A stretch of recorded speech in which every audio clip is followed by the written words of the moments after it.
তো hello everyone, শুভ সকাল সবাইকে। আজ 23শে জানুয়ারি আমাদের মহানায়ক শ্রী সুভাষচন্দ্র বোসের 127তম জন্মদিন। আমাদের মহানায়কের জন্মদিন উপলক্ষে আমরা এখন ক্লাব প্রাঙ্গণে হাজির হয়েছে। জন্মদিনটি কেক কেটে, পতাকা উত্তোলন করে এবং তার ছবিতে মাল্যদান করে গুরুত্বপূর্ণ দিনটিকে উদযাপন করব। তো চলো দেখতে থাকো। सुभाष जी वो जान हिंद आ गए, है नाज जिस पे हिंद को वो शान हिंद आ गए। सुभाष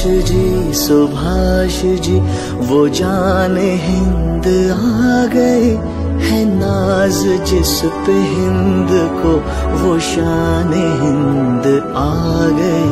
सुभाष जी वंदे मातरम।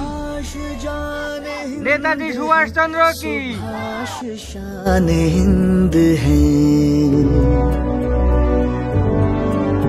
सुभाष आन हिंद है, सुभाष